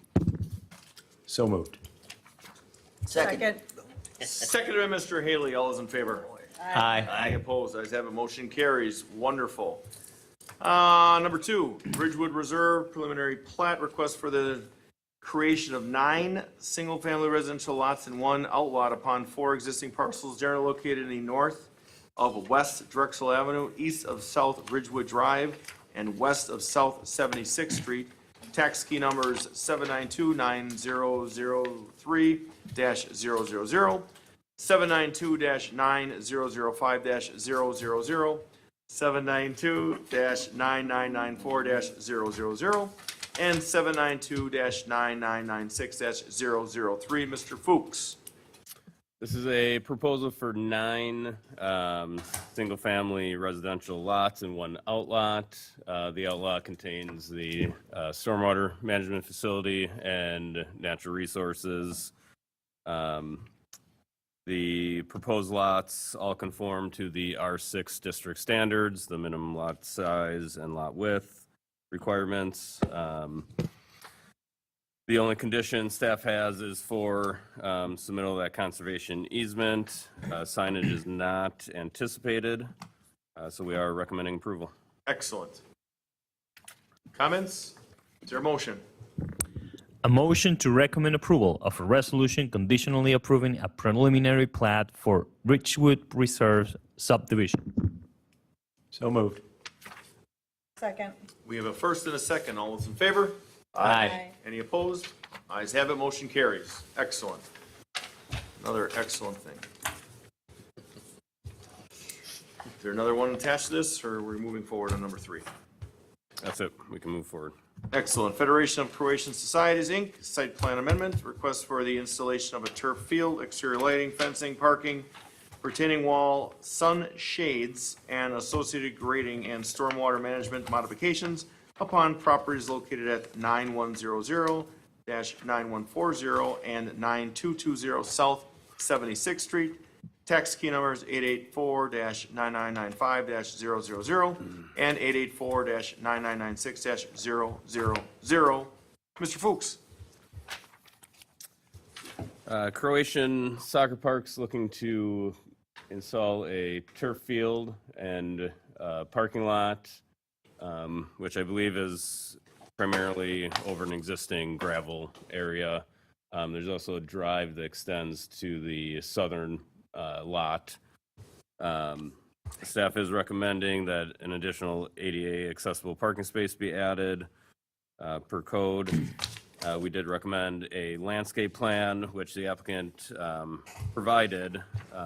Staff did not get a chance to review in full. And I believe the applicant is here and would like to just discuss that landscape plan. They're just discussing with them briefly. They do have a lot of existing trees on the site that they'd like to take a look at to possibly account for compliance with the landscape quantities required per the UDO. Staff is recommending a submit of a more detailed lighting plan. The turf field does have lighting. Most lights are a maximum of 45 feet, but I believe 2 poles will be taller, where there's just lower grade, so they can be at the same height as the other poles. But the applicant assured that no lighting would be, or light fixtures would be higher than 60 feet, which is the maximum allowed per the ordinance. Staff's recommending that the shut-off time for lighting be 10 p.m. The drive from the parking lot going to the property to the south and the turnaround does go through or between 2 wetland areas that are already within a conservation easement. That crossing was part of a previous NRSC approval, but the drive extension, we do need to look at and confirm whether that was part of a previous NRSC or if a new NRSC application is going to be needed to include that drive extension turnaround. So there's a condition that addresses that.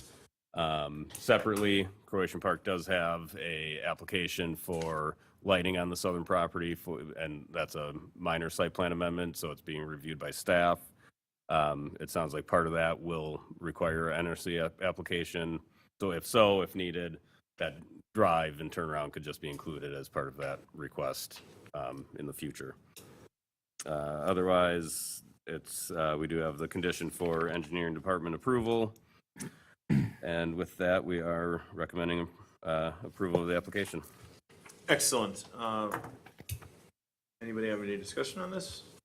Mr. Leon? Well, first, did I hear that the applicant wanted to make a presentation? We need. So I defer to them. Then I have questions. All right. Sir, why don't you have a seat right there and state your name and business address for the record, please? Sure. Tim Lynch, Lynch & Associates, 5482 South Westridge Drive, Berlin, Wisconsin. Excellent. Good evening and welcome. Sir, if you plan on speaking, would you please state your name and business address for the record? Actually, Matthew Sarich, business for Croatian Park. It's 9100 South 76th Street, Franklin. Excellent. Big fan of Croatian Park. So go ahead. You've got the floor. So I agree with everything in the report. We had 2 items that we'd like to bring up. One was being the landscaping plan. We do have a lot of existing trees out there. And in fact, we're frankly, we have many woodlands that are being preserved. In addition, on the south, we are preserving a lot of trees that we wouldn't otherwise have to. And so we would like to see if that landscape provision could be waived. A couple of reasons. One, A, we already have the trees. We need the open space for the soccer fields. And as it relates to the northern area, we have the new turf field that's being proposed. And trees and tree debris on turf fields is not really helpful to us. The second item being the South Drive. It is an existing drive down there. Currently, we have a parking lot down there that is used by many of the kids to service the southern fields that are down there. And as part of that, as part of bringing this into compliance with MMSD standards for stormwater, we're having to remove that parking there. So that's becoming just a turnaround for us, which is already kind of a real challenge for us. As part of the project, as our understanding is, we're being required to pave that, but really all we're doing down there is removing existing gravel and then paving what's there. So really it's more of a restoration area.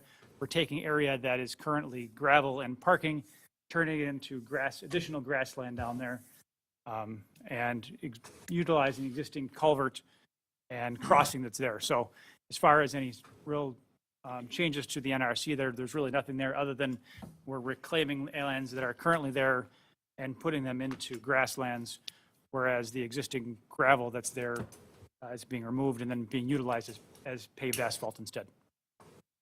Thank you. Questions? Mr. Leon? Thank you, Mayor. I'll go to my first question. I thought I heard the applicant talk about removal of a condition to do with trees, but I don't see that in here. So Did I hear that wrong? There's a landscaping plan requirement that's in there. Okay, to do with the And- landscape. and Are we- you asking to have it removed Yeah, or amended? We'd like to have it removed. They're requesting 56 trees based on the 56 additional parking stalls. We have more than that now, frankly, probably about 50 that are being removed, parking stalls that we're losing on the south parcel. So we're not really adding parking, we're paving existing parking that's currently in gravel. So I do have a couple other questions, but I would defer to Commissioner Haley's knowledge on trees and that sort of thing, whether or not you would agree that it could be removed. Well, thank you. Mr. Haley? My suggestion is don't plant the Norway maple. They're not native, they're extremely invasive, and I believe they're on our prohibited plant list for Franklin. Correct. Okay, so you just saved yourself 5, 6 trees there, big ones. And same thing with Japanese barberry, which is a shrub. It's on our list, can't have them, they're invasive, we don't want them. So that would greatly reduce the amount of landscaping required. So if we just deleted those and went with the rest of the plants, I'm not seeing, you had mentioned a large quantity of trees. Yeah, I'm only seeing, Yeah, we had added this landscaping plan really last minute here as we're trying to comply, but after talking with the soccer club as well as the federation behind us who owns the property, they would really prefer not to plant any more trees. If you look at our site plan up there, the existing trees, we're in a big oak savanna that's being preserved as part of the Billion project. And then the south too, in the south and west, I mean, this site is really, I'd say about a third trees and the rest soccer fields, and really don't have much space for additional landscape. And just for the record, you are simply paving over a current gravel parking lot. Correct. Correct. And in fact, we're removing a big portion of our existing parking. Returning that to pervious. Okay, any other comments, Mr. Leon? I just want to get Commissioner Haley's reaction to, it sounds like the applicant still wants to remove completely. I think Commissioner Haley was just talking about a couple of the types of trees that were in there that reduced it, so it would still be an amendment to condition number, help me out here, condition number 6 versus a removal. And again, I have 2 more questions after this, but I defer to Commissioner Haley on this again. Mr. Haley?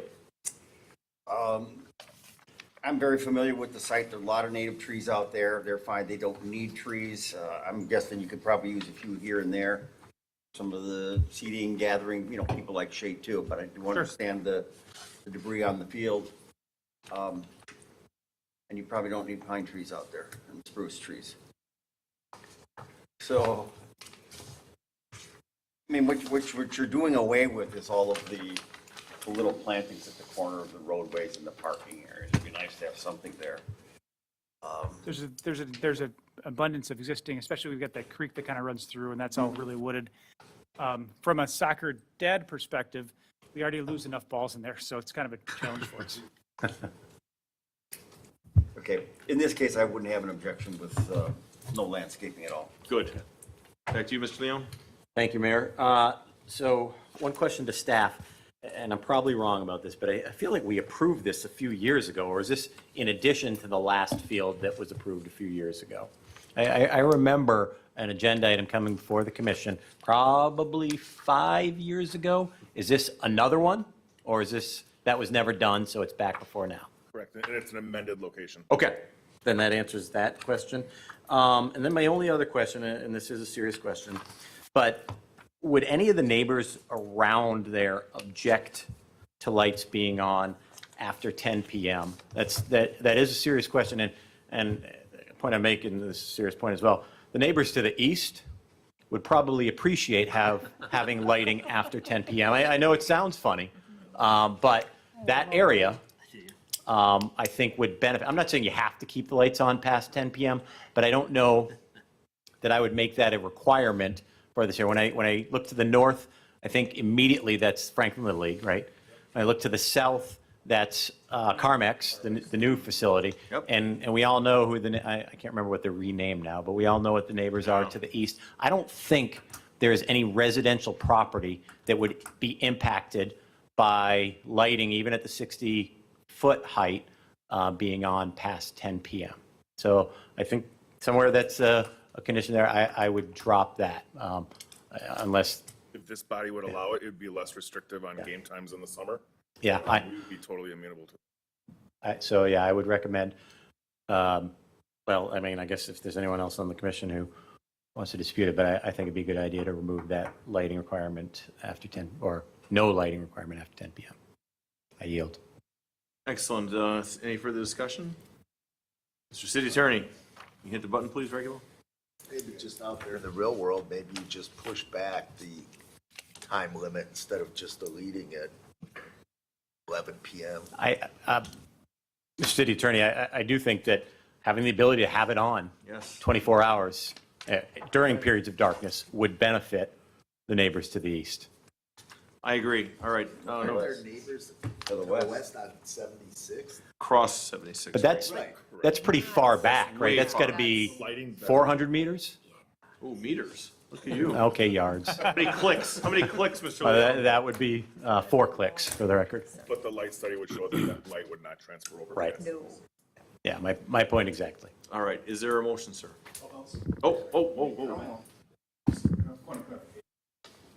If you would, then come and take one of these little mics and state your name and business address, please, for the record. Sure, thank you. My name is Mato Weber, Treasurer of the Federation, and business address 9100 South 76th Street. Thank you. Good evening and welcome. Thank you. Just a point of clarification on the resolution, and we didn't get a chance to talk to to Nick earlier. Where's the resolution here? Point of clarification on here, on the application, it says the applicant is the Federation, the property owner is Federation of Croatian Societies, which is correct. The applicant is the Croatian Eagle Soccer Club. It states as the Federation of Croatian Societies. I don't know if that's required as a property owner or as the applicant, because on the application it's Croatian Eagle Soccer Club. So I wonder if that needs to be changed. Technical corrections, Mr. Fuchs, which would you like? Yeah, we can update the resolution to Perfect. reflect both applicant and property owner. Yeah, because then in the resolution, all of it talks to Federation of Croatian Societies, which I believe you want the applicant in there, which is the Croatian Eagle Soccer Club. If it needs to be the owner, then obviously that's fine. But that was just a point of clarification.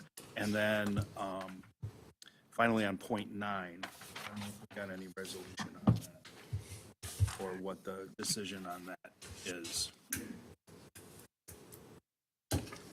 relating to the drive extension. Is there clarification on that, Mr. Fuchs? We'd like that to be removed. I mean, if the drive is impacting and they're paving within wetland buffer setback that was not previously allowed to be disturbed as a NRSC, with the approval of NRSC, I think that condition needs to remain. The gravel that's been there is, if we look back at aerials, the gravel area that we're talking about, I'm going to throw out a number, it dates back maybe 50 years. It's been there for a very, very long time. This is not something we're proposing. It's been gravel for a very long time. We're just simply improving it to be pavement as requested by staff here. And then removing a big portion of the gravel. Mr. Fuchs, anything on that?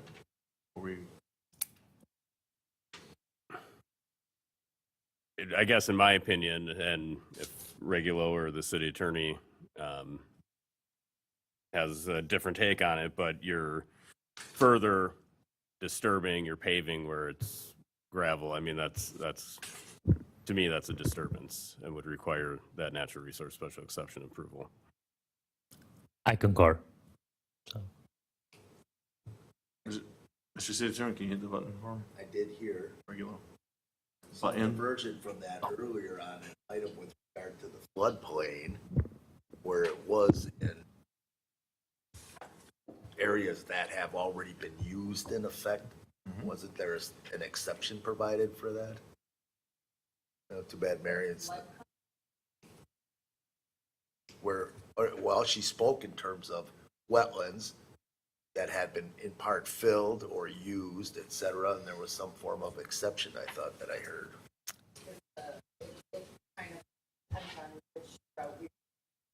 Okay. Right, but that was the UDO rewrite. So I know, but I'm just saying in the general world.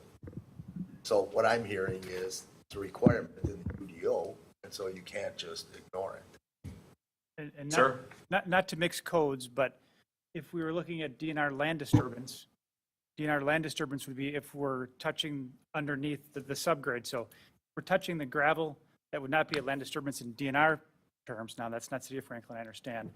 If we're digging down below the gravel, then it would be. So that may be another way of looking I'd at it. prefer to see it paved than gravelled, so, just me. but- Well, I don't know about that. Apparently, it's not just me. Yeah, we've had staff indicating that we need to pave it, and that's part of the reason we're paving it. Right. I mean, if I could just make another comment. I mean, we have a couple hundred children there all the time, and this is a way to get between the two. Agreed, it's areas. extremely busy. You know, and this has been there forever. I mean, to Mr. Lynch's point is if you, below that turnaround or above it, that is going to be scraped away and will not be used as a parking lot anymore. But that connection across that creek has been there for decades, and it's something that's absolutely required for us to have a working facility. And to remove it would, I mean, would be a disaster. It would severely hamper operations for the soccer club. It would lessen satisfaction by the families that go there. And I just want to point that gravel in that southern parcel has been there for decades. And we are returning much of it, a great percentage of it, to permeable instead of impermeable to help lessen the overall impervious footprint in the park. Right. But you have the option to apply for the natural resource special exception to get the permission to allow for paving that driveway. That's not a guarantee that it will happen. Is that a state or is that a city requirement? It's a local process. Yeah. Local process. Yeah, well, the city. Yeah. I mean, I think we would like that to be taken out if any way possible. But I understand. If I'm being perfectly honest, we'd rather not touch it at all. That's. All right, Mr. Leon, you got the floor? Sorry. Hold on. Oh, Please, go ahead. Mr. Fuchs. My apologies. I was just going to add, if you're not, I mean, there would be the option not touch it. I mean, if you're not changing anything with that area of the site. Gravel? Is It's that- the paving it that's triggering the NRSC Well, process. I think we would prefer to leave it as is if that's allowable. So I think worst case scenario would be you'd leave it the site as is. Or if you wanted to pave it, it would require that process. We accept. So, All right, Mr. Leon? to clarify, that still means the removal of condition number 9, because they're going to leave the drive extension as is, correct? Correct. Okay. Well, it's on the plans. I would recommend keeping that condition, and they can either leave it or apply for the Okay. NRSC. So maybe, It doesn't prevent them, that condition doesn't prevent them from leaving it, but if they do want to do anything, and we can also look back at these previous NRSC approvals to make sure where that is, so they have the flexibility if they did get approval to take the pavement a certain distance and then leave it as it is, that could be an option, but I think it'd provide the most flexibility. maybe, I'll defer to Commissioner Speck. Mr. Speck? Basically, what I'm hearing the applicant state is that someone on staff requested that this section of the driveway get paved. And I guess, who was that and why was that decision implemented? Before we just, To clarify, my understanding is there's two different parcels here, and we were required to meet MSD standards in order to make the south parcel. We were required to remove a large section of the existing gravel there on the south parcel, even though it's a separate parcel from the north parcel where the rest of the work is being. If, in an ideal world, other than the lighting that we're adding, we would not touch the south parcel. so who asked for it to be paved? According to City of Franklin code, any drive and parking lots shall be paved by asphalt or concrete. So gravel parking is typically not allowed. But this is kind of existing already. So Okay, and then will you still meet MMSD requirements if you don't touch that driveway? The site is already existing, so in order to bring it into compliance, the site to the south, we would have to remove some. That's the reason why we've been brought in, even though if you look at our site plan there, other than this drive here, now lighting, which we're trying to add, other than that, it's really a separate project. The project is really just the north parcel. If you look where our turf field is. Yeah. Where all the rest of the paving's being done, it's a north parcel project, not a south parcel project. Right, but I'm still hearing you say you won't meet MMSD's requirements if you don't address removing some of the imperviousness of the. To bring it into current compliance, that's correct. It's an existing condition, though. Okay, thank you. The city is requesting us to do this, that's why we did show the paving there, and the removal of that gravel was to bring it into compliance with MMSD standards. However, if they were treated as separate parcels, which they are, we would not do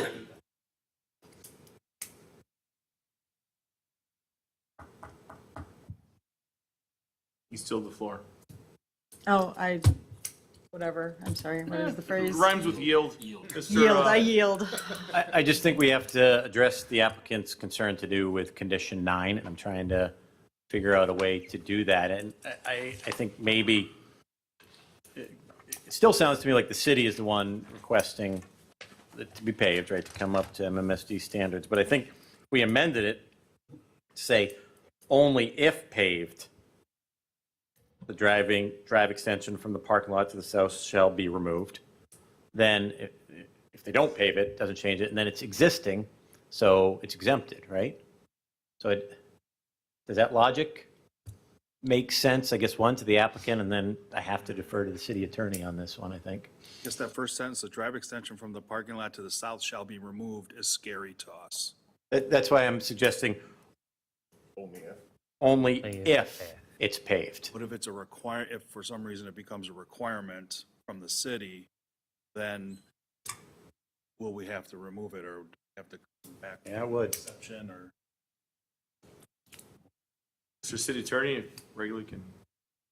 Mr. Fuchs, what's the issue with regard to it being a separate property and the second property and not really applicable? Does that matter? As far as the impacts to the natural resources, I don't believe so. So this proposal, if you treat it as a separate, not part of the project, is that okay? Are we to pave it or not to pave it? That is the question. Then you don't have to pave it. Yeah, I'm not aware of I guess the earlier, if there were stormwater issues or requirements to pave it. As far as I'm aware, you could just leave this portion as it is today. So it doesn't even have to be part of this application technically. Yeah, you could take, like I said, you could take the pavement, if you wanted to, up to where you have NRC approval, and then stop the pavement and it's existing gravel. You could still remove gravel, the extra gravel there, if that helps with stormwater or other requirements, but then just leave the portion that's needed as gravel and it's an existing situation. So the north portion, so the south parcel would be considered separate. And then the north as Mr. Lynch. So then condition number 9 can just be removed. Depending on where you would stop the pavement then prior to We would stop crossing the into the pavement south. parking lot. And if we don't need to do the parking lot, we wouldn't pave the parking lot either, but I think that is a requirement. Can someone just show me with a pointer where you're talking about stopping? Just, I think I know, but I just want to make sure I clearly understand. Sam, you want to go? Okay, it's not where I thought. Even further up. The existing culvert's right here. Yep. This is the existing parking lot coming down. What we'd probably do is pave up close to where the existing culvert is. There is this boundary here is the conservation easement, the black checkered dot. So up to this part, up to the parcel line here, it's all conservation easement over here and here. So we do have permission already to go right up to that lot line. So somewhere short of this lot line, we're Stay on the parcel. Correct. Is there going to be an amended motion to this then? Do I understand it's still a removal of the amendment? Sure, I mean, they're complying with the conditions Yeah. because they're removing the drive. They could eliminate it. Okay, there's your answer. Okay, I think I got it. And then, yeah, outside of, yeah, regular, I don't know. Confirm, there's not any other requirements that you can think of that they just, If it's not impacting natural resources, then the NRC is not required. okay. So what would the motion be then? So we're all on the same page. To hopefully remove item 9 6, 8, and 9. in totality, right? So who's reading it, regular or Nick? A motion to adopt a resolution amending the site plan for properties located at 9100, 9140, and 9220 South 76th Street to allow for the installation of a turf field, exterior lighting, fencing, parking, retaining wall, sunshades, and associated grading and storm water management with the removal of conditions number 6, 8, and 9, and subject to technical corrections. So moved. Second. The first and a second. All those in favor? Aye. Any opposed? Ayes have it, motion carries. Thank you very much. Thank you very much. Motion to adjourn. So moved. Second. First and second by Mr. Haley. All those in favor? Aye. Any opposed? Ayes have it. Business Adjourn. is officially